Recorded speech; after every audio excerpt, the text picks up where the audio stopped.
You hear all kinds of strange stories when you drive for Uber at night. Drunk passengers, awkward rides, flirty weirdos, sometimes even creepy ones. But what happened to me on a rainy Tuesday in March wasn't just strange. It was wrong in a way that I still can't explain.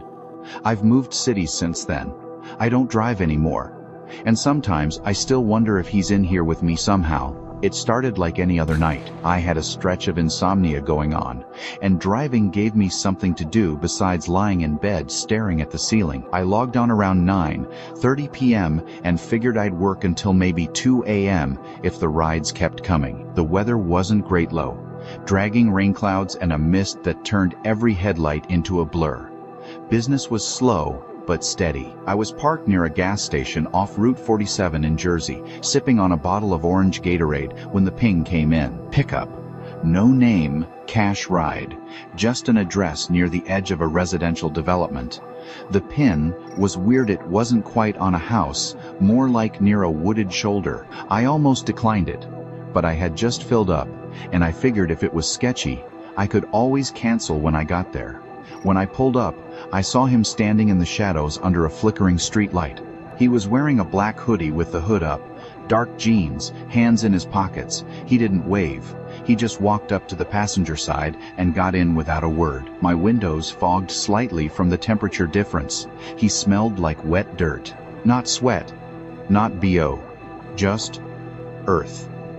I said, "Hey man, how's it going?" No answer.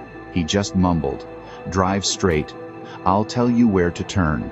No location on the app, no destination listed. I probably should have insisted he enter it, but something in his tone made me uneasy about pushing. I told myself maybe he's just high, drunk, or autistic. Whatever. One ride, then done. We drove in silence for about 10 minutes. He kept giving me soft, one-word directions. Left. Straight. Right at the fork. We left the suburban grid and wound through a stretch of woodland that grew darker and more claustrophobic with each mile. The rain picked up. My GPS wasn't showing anything anymore. It was like the road we were on didn't even exist on the map. Eventually, we passed an old half-collapsed barn and a rusted fence, and he said, "Pull over here." There was no house, no lights, just trees and mist. I stopped the car. He didn't move. A full minute passed. I asked, "You good?" He turned slowly and looked at me for the first time. His eyes were the palest gray I've ever seen. Not white, not blind, just empty, like stones. "I left something in the back," he said. "I need you to go get it." I blinked. "What?" "It's under the seat. Reach back and grab it." I glanced in the rearview mirror. Nothing was there. Just the empty seat. No bag, no box, nothing. Then I realized he hadn't brought anything in with him. I turned back around to tell him that, and the passenger seat was empty. I didn't hear the door open. I didn't see movement. He was just gone. I whipped my head around. Nobody outside. No footprints. The mist swirled thick and cold around the car, but it was silent, too silent. Even the rain sounded muffled, like I was underwater. My phone buzzed violently in the cup holder. New ping, pickup. Same address I was sitting at. The name, return him. I swear to God. That's what it said. My fingers were trembling so hard, I almost dropped the phone. I canceled the ride instantly and peeled out, tires spinning in the mud. I didn't stop driving until I hit the well-lit stretch of highway and the GPS started working again. But it didn't stop there. That night, I parked in my apartment complex and turned off the car. I sat there for a second, trying to breathe, trying to make sense of what happened. When I finally worked up the nerve to go inside, I turned around, and the back seat wasn't empty. There was something in the middle seat. A depression. A shape. I opened the door, nothing there. But every time I got into the car after that night, the same thing would happen. No matter how often I cleaned the seats, or how many times I shined a flashlight back there, at some point, I'd feel that presence again. The seatbelt would be slightly pulled, like someone buckled in. The air would turn cold, just behind me. I stopped driving Uber a week later. But things didn't get better. One morning, I found muddy footprints in the hallway of my apartment, leading from the front door to my bedroom. Just one pair, heavy, like someone walked in and vanished. Another time, I heard the Uber app open on my phone in the middle of the night by itself. It buzzed. When I looked at it, the map was open, and the little car icon was driving itself, tracing a route into some nameless gray forest with no streets or labels. Then there was the voicemail. A week after the ride, I got a missed call from unknown. When I checked the message, it was just static, followed by my own voice whispering, "Return him. I don't know what he was. I don't know if he ever got out of my car, or if he's still here, watching me from the corners of my apartment." I moved 3 states away, sold the car, got a desk job. I don't go out at night. I don't drive anyone.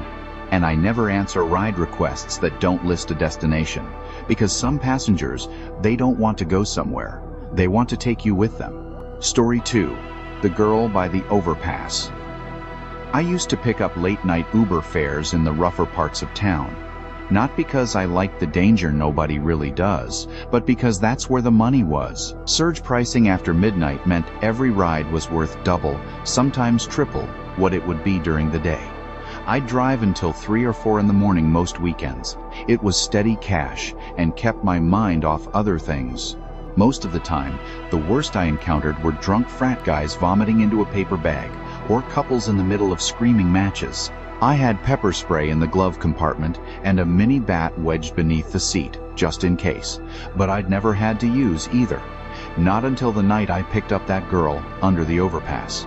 It was a Thursday night, or technically Friday morning, just after 2:40 a.m. I was parked near a 24-hour diner, nursing a gas station coffee and debating whether I should call it a night, when a ping lit up my phone. The pickup location was off a narrow access road beneath the I-90 highway. I squinted at the screen. The name was just L.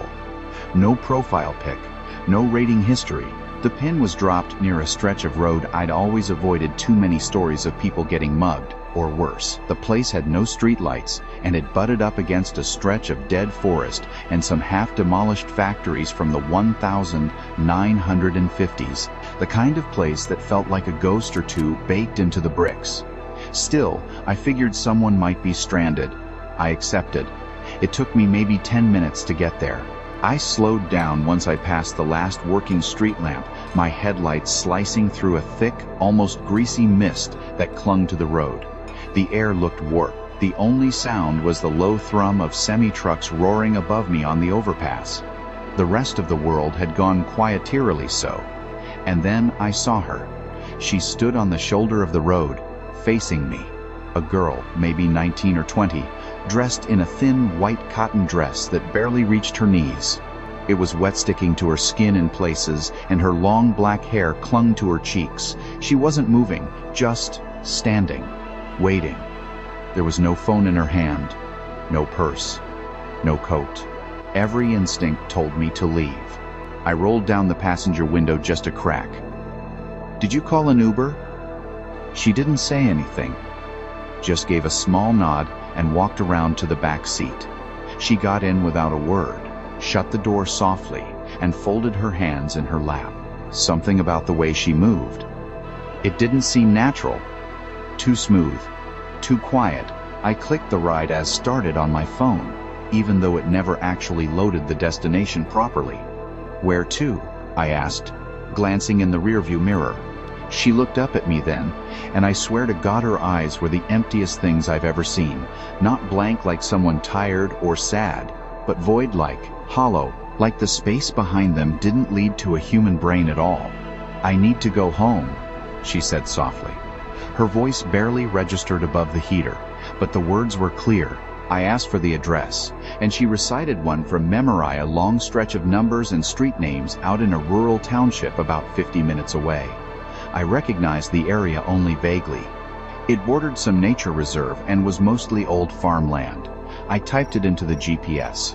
It was real. I pulled away slowly, resisting the urge to turn around and get a better look at her. She gave off this aura like the air around her was colder than the rest of the car. My heater was set to high, but it didn't seem to help. The back seat stayed cold, like there was a window cracked open, though there wasn't. We drove in silence for 10 minutes. She didn't move, didn't speak.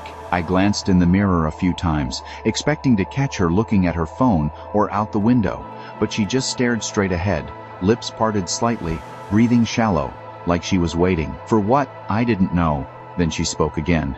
"He took my shoes." Her voice was so sudden I jumped slightly in my seat. I looked back. She hadn't moved. "What did you say?" "He took my shoes," she repeated, her tone even. "Said I wouldn't be needing them. Said I wouldn't be walking after tonight." That sentence landed in my gut like a punch. It was the way she said it, like she wasn't frightened or confused. Just stating a fact. Like she'd been told this before. Like it had happened. I didn't know what to say. I stared at the road, hands clenched on the steering wheel. "You okay?" I asked eventually, as gently as I could. "You want me to take you to a hospital? Or the cops?" "No," she said. "He'd find me there. He always finds me." Something about that made my stomach turn. Not the words, but how she said them. No urgency. No desperation. Just resignation. Like she'd accepted whatever was coming for her and was simply playing out the motions.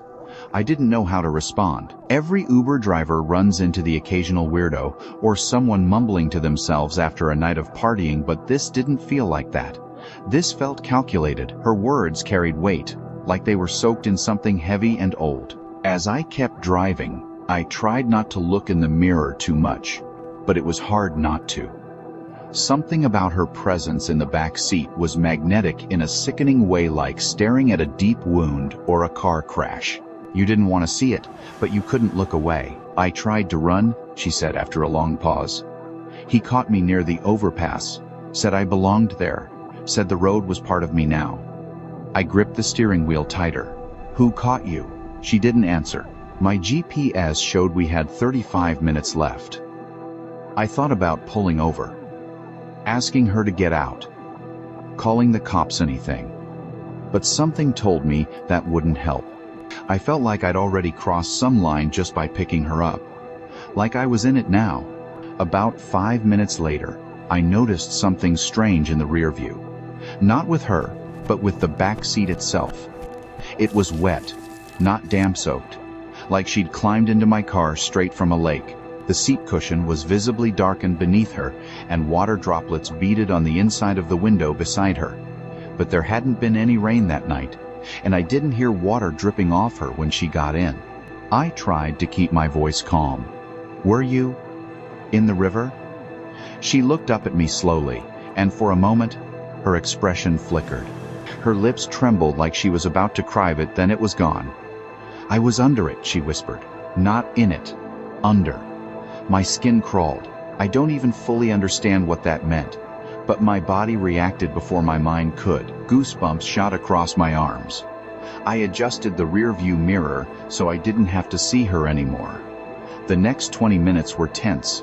She stayed quiet. I kept my eyes glued to the road and tried not to think about the wet sound I kept hearing. Drip, drip, drip from somewhere behind me. When we got closer to the location she gave me, I realized we were heading into a completely abandoned area. The houses were spaced far apart, and most had boarded windows or no lights on at all. There were no street lamps. Just long stretches of cracked asphalt and fields of overgrown grass. I slowed down as I approached the destination. My GPS announced we'd arrived, but there was no house. Just a rotting mailbox with a number, and behind it a gravel path leading into the woods. I turned to ask her if this was the right place, but the back seat was empty. The door hadn't opened. I would have heard it. The seat was still soaked. Water pooled slightly in the fabric. But she was gone. I threw the car in park and got out, heart pounding. I checked behind the vehicle, around the roadside, even walked a few feet into the trees, calling out. Nothing. No footsteps, no voice, no girl in white. It was like she'd vanished mid-sentence. I didn't sleep when I got home. I left the heat on in the car overnight, trying to dry the seat. The next day, I filed a report with Uber. They said there was no trip logged under that name. No L. No pickup at the overpass. No destination out in the woods. It was like the ride never happened. I would have chalked it up to hallucination stress, lack of sleep, whatever. But about a week later, I got a knock on my door. A police officer stood there, holding a photo. "Sir, you drive for Uber, correct?" I nodded slowly. He held up a photo of a missing girl. Thin, pale, long black hair, white dress. "You ever seen her?" I stared at the photo for a long time. "Yeah," I said. "I picked her up a week ago." His brow furrowed. "That's impossible." I asked why. "She went missing 4 years ago," he said. "Body was never found. Last seen walking near the I-90 overpass. Rumors were she was running from someone. Her ex, maybe. We got an anonymous tip saying a driver picked her up recently. Thought you might know something." My stomach dropped. I told him what I could, but left out the weird parts. Just said I dropped her off near that abandoned area and that she'd left mid-ride. He jotted it down and thanked me, but I could tell he didn't really buy it. Before he left, I asked him something. "Did anyone ever find her shoes?" He blinked. "Excuse me?" "Her shoes," I repeated. "She told me. Someone took them. Said she wouldn't need them." The officer stared at me for a few seconds too long, then said quietly, "That was in the report. How'd you know that?" I shut the door without answering. That was 6 months ago. I don't drive Uber anymore. I don't go near the overpass. And sometimes, when I leave the house early in the morning, I find wet footprints on my driveway. A month after the officer visited me, I sold the car. I didn't care about the value. I didn't even want to sit in it again. No matter how much I cleaned it, the back seat stayed cold. Not physically, spiritually. It felt cold, like the air itself refused to touch it. And no matter what I did, the dark soaked patch kept coming back, even after shampooing and heat drying. It was like that part of the seat remembered her. I thought getting rid of the car would end things, that it would sever whatever thread had tied her to me, but it didn't. The dreams started shortly after. Every night, I'm back in the Uber, the dash glowing faintly, the highway ahead endlessly dark. And in the rearview mirror, she's there, not moving, just watching. Her hair hangs wet and matted across her cheeks, and every time I look up, she's closer. Each night, just a little closer to the front seat. Last night, she was behind me, breathing. I wake up soaked in sweat, with the echo of water dripping still ringing in my ears. Last week, I found something tucked under my front porch. A pair of worn, dirt-caked women's shoes. One was torn, as if ripped during a struggle. The insides were stuffed with wet leaves. No note. No explanation. Just sitting there like a silent accusation. I haven't shown anyone. What would I even say? "Hey, remember the ghost passenger I told you about? I think she dropped these off." But it wasn't just the shoes that got to me. It was what was beneath them. A scrap of faded paper. Looked like it had been ripped from a journal. In shaky, water-smeared handwriting it said, "He's still out there. He drives at night." I don't know what that means, but I haven't taken a rideshare since. And every time I see a car pull over on the shoulder of a highway, I wonder, is it a driver picking someone up or letting someone out? A few nights ago, I got a call from an unknown number at 3:12 a.m. I let it ring. The voicemail was just dripping water. No voice. Just drip, drip, drip. I moved apartments yesterday. I changed my number. I blocked every rideshare app, but I still check my rearview mirror every time I drive, and I don't think I'm alone. Have you ever had that feeling when you pick up a passenger that something isn't right? Like you've stepped into a story that doesn't have a clear ending? That's exactly how it started the night. I accepted a ride request from a man named Timon, name I'd remember for all the wrong reasons.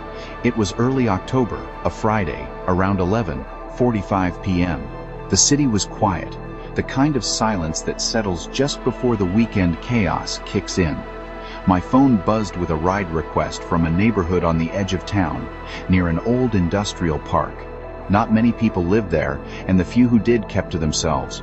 The streetlights were dim, flickering like they were about to give out.